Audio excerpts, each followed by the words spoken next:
청장님, 이동찬 변호사입니다. 먼저 건강이 많이 안 좋으신 걸로 알고 있는데 어려운 걸음 해주셔서 감사드립니다. 청장님, 2024년 1월경 혈액암 진단 받으셨죠? 그렇습니다.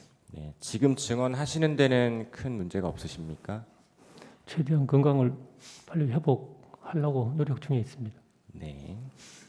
증인께서는 2024년 12월 3일 비상계엄 선포 및 해제 이후 12월 5일 국회 행안위, 12월 9일 법사위에 각 출석하셨죠? 네, 그렇습니다. 표 하나 제시하겠습니다.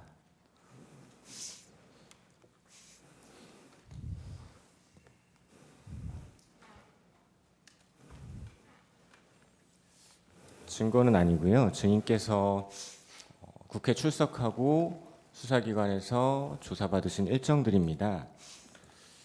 증인께서 12월 11일 새벽 01시 07분경 경찰 국수본에서 조사받던 중에 긴급 체포되셨죠. 예, 경찰에서 3번 그리고 이후 구속되고 나서는 검찰에서 10번 조사받으셨고 그중 8회는 병실에서 조사받으셨죠. 그렇습니다. 무균실에서 받으셨습니까? 역격리실이라고 명명할 수 있겠습니다. 네. 조사 중에 폐렴까지 걸리고 백혈구, 호중구 수치가 원래 정상 수치 1,500에서 77까지 떨어지기도 하셨죠. 예, 검찰 조사 당시에 뭐 상황이나 분위기는 어땠습니까? 뭐 어떤 상황을 말씀하시는지 모르겠습니다만 건강이 매우 안 좋아서 조사받기 참 어려우신 상황이었을 것 같은데 그럼에도 불구하고 병실에서까지 이렇게 여러 번 조사를 받으신 이유가 있으십니까? 검찰에서 조사가 필요하다고 이야기를 했고, 그리고 제 상황을 충분히 이제 설명을 했음에도 불구하고 필요하다고 해서 제가 거기에 응한 것입니다. 그러면 당시 경찰이나 검찰 조사 당시에 선망 증세가 혹시 있다던가 치료 중에 그런 건 없으셨습니까? 제가 여기 지금 조사 시간이 뭐 적게는 1시간부터 많게는 뭐 7시간까지 이렇게 되어 있습니다만 이 사이에 계속해서 휴식을 계속해서 취하면서 그리고 죄송한 협니다만 병원에 있을 때는 뭐 그 베드에 거의 뭐 누워서 조사받다시피 그렇게 했었습니다. 네. 증인께서는 계엄 당시에 불과 3시간도 안 되는 시간 동안 수많은 전화를 받으셨어요. 그렇죠? 네, 또 수많은 전화를 걸기도 하고 여기저기서 동시에 전화가 오기도 하고 경찰의 무전도 실시간으로 오갔을 테고 증인의 참모들부터 보고받고 또 지시 내리고 경찰청 간부들과 전국 시도경찰청 참석하는 국관회의도 주재하셨습니다. 맞죠? 예, 맞는데 그 경찰청장실에는 무전이 설치되어 있지는 않습니다. 네. 그러면 상황실에는 그 무공화 회의실에는 있습니까? 거기도 없습니다. 어쨌든 계엄 당시의 상황이 상당히 혼란스럽고 정신없는 상황이었을 것 같은데 맞습니까? 초유의 사태고 또 굉장히 엄중한 사안이기 때문에 예, 좀 많이 긴장했던 것 같습니다.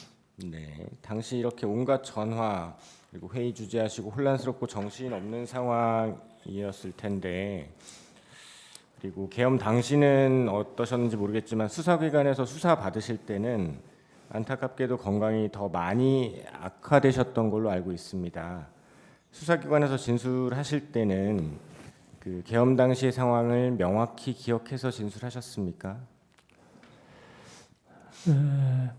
제가 사실은 경찰에서 조사를 받고 경찰에서 이제 구속영장이 발부되고 나서 갑자기 이제 폐렴 증상이 와서 그때부터 이제 건강이 급속도로 나빠졌습니다. 그런데 무슨 선망 증상이 있다든지 그 정도는 아니었고 두 가지인데 하나는 체력이 급격히 떨어져서 장시간 이렇게 집중하기 어려운 그런 상황이 하나고 두 번째는 호중구 수치가 급속도로 저하되면서 감염에 극히 취약한 그런 상황이 되었기 때문에 병원에서도 역격리 병실로 이제 별도로 입원시키는 그런 상황이 생겼던 것입니다.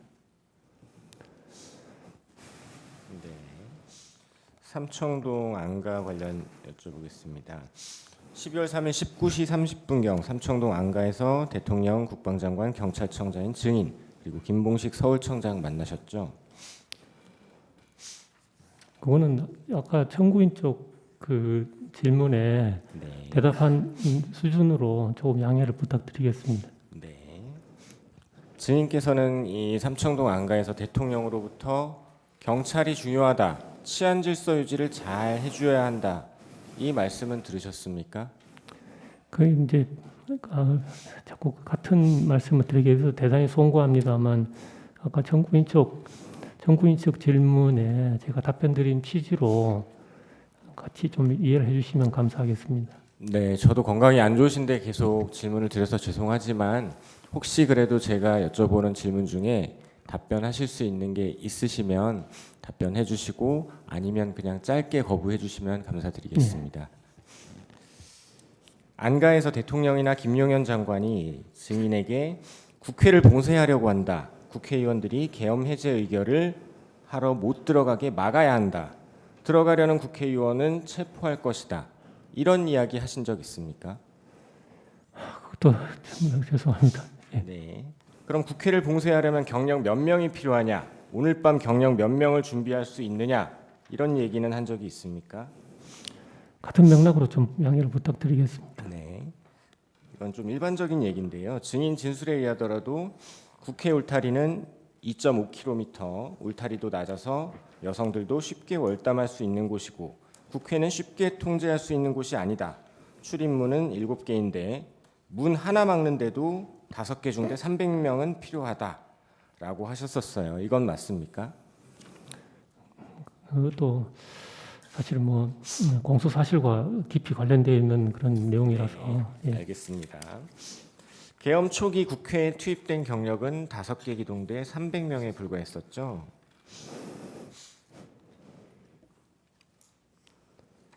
네, 그건 맞는 것 같습니다. 네. 안가에서 대통령 또는 국방장관으로부터 방첩사를 지원해라, 방첩사를 지원해서 정치인 등을 체포해라 이런 말 들어보신 적 있습니까? 그것도 이제 공소 사실과 좀 밀접하게 관련되어 있는 내용 같습니다. 네. 안가에서 대통령은 주로 국회의 탄핵, 특검, 예산, 반국가 세력 등등에 대한 이야기를 했었는데 대통령 말씀 중에 국방부 장관이 A4 용지 문건을 증인과 김봉식 청장에게 나누어 주었다고 하셨어요. 맞습니까? 그것도 공소 사실과 관련되어 있는 것 같습니다. 네. 그 A4 용지에 2200 국회와 같이 시간과 장소 몇 군데가 기재되어 있었죠. 그건 이제 공소 사실 내용입니다. 증인 검찰에서 김용현 장관이 문건을 나눠줄 때 대통령이 계속 말씀 중이라서 꼼꼼히 읽어볼 수가 없었다라고 진술하셨습니다. 맞습니까? 조서 내용도 지금 그 공소 사실 관련돼 있어서 죄송합니다만 네, 짧게 거부 의사 표현해 주시면 되겠습니다. 그럼 대통령께서는 하던 말을 계속했다는 것이고 A4 문건에 대한 말을 하거나 설명한 건 아니겠네요. 죄송합니다. 예.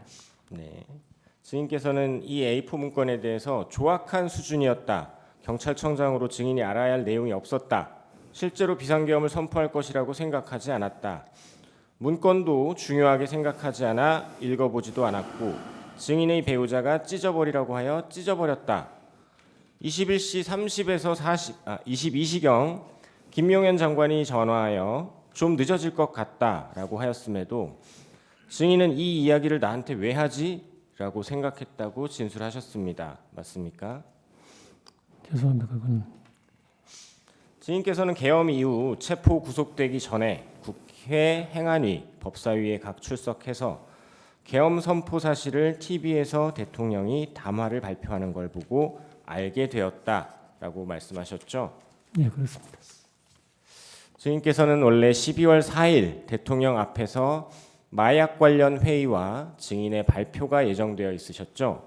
그렇습니다. 네, 그래서 12월 3일 퇴근 무렵에도 그게 신경 쓰여서 부하 직원에게 발표 자료를 준비하게 하고 발표 자료가 준비가 다 됐다는 이야기를 듣고 집에서 다시 출근을 해서 22시경 집무실에 가서 그 자료를 공부하셨던 것으로 보이는데 맞습니까? 예, 그건 맞습니다.